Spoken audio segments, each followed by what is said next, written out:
வணக்கம் நண்பர்களே, நான் உங்க கிச்சா பேசுறேன். அன்று இருந்த துவாரம் இன்று மறைந்தது எப்படி?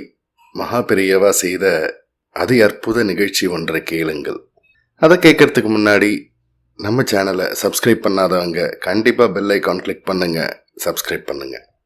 1986 வருடம் ஒரு ஏகாதசி ஞாயிற்றுக்கிழமை காஞ்சி சங்கர மடத்தில் மகா பெரியவா பக்தர்களுக்கு தரிசனம் தந்து கொண்டிருந்தார்.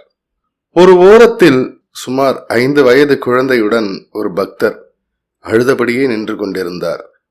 அப்போது மகா பெரியவாளுடன் எப்போதும் கூடவே கைங்கரியம் செய்து கொண்டிருக்கும் சந்திரமௌலி என்பவரும் திருச்சி ஸ்ரீகண்டன் என்பவரும் இருந்தனர்.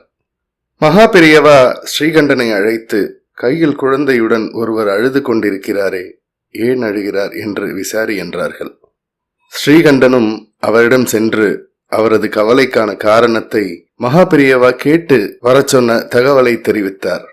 ஐயா, என் கையில் இருப்பது 5 வயது பெண் குழந்தை. உடல்நிலை சரியில்லை.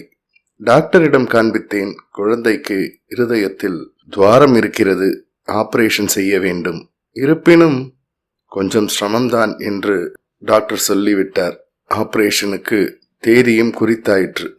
மகா பெரியவாளிடம் குழந்தையை காண்பித்து அவரிடம் சரணாகதி அடைந்து விட்டால் குழந்தை குணமாகிவிடும் என நம்பி வந்துள்ளேன்.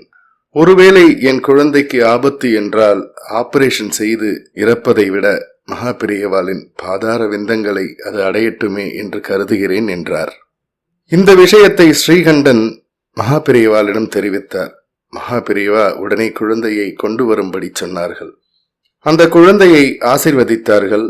அருகில் இருந்த சந்திரமௌலியிடம் ஒரு மாம்பழத்தை கொடுத்து, இதில் சிறு துண்டை நறுக்கி குழந்தைக்கு கொடுக்க சொல், சரியாகிவிடும். ஆபரேஷன் தேவையிராது என்று சொல்லி அந்த பக்தரை ஊருக்கு அனுப்பிவிட்டார்கள்.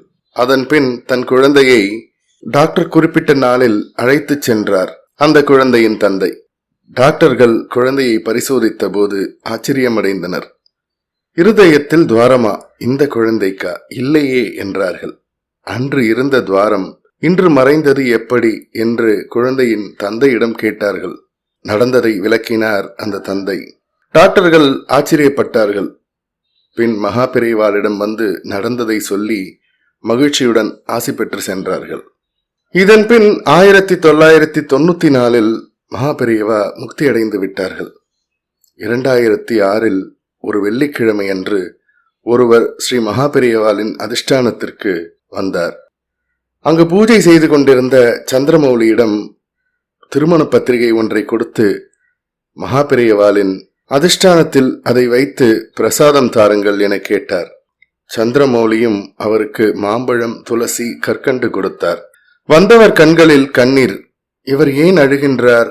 ஒருவேளை புளிக்கிற மாம்பழத்தை கொடுத்து விட்டோம் என நினைத்து வருத்தப்படுகிறாரோ என சந்திரமௌலி நினைத்து அவரிடமே காரணத்தை கேட்டார்.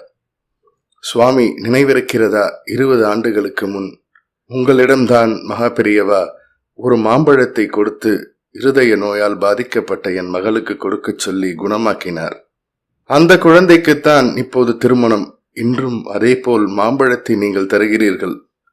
இதை மகா பெரியவா மீண்டும் உங்கள் மூலம் தரும் பிரசாதம் என்றே நினைக்கிறேன். குழந்தையை ஆசீர்வதியுங்கள் என்றார். வாழும் தெய்வமான மகா பெரியவா நம் அனைவரது மனதிலும் இதயக்கனியாக இன்றும் விளங்குகிறார் என்பதில் எந்த ஐயமும் இல்லை.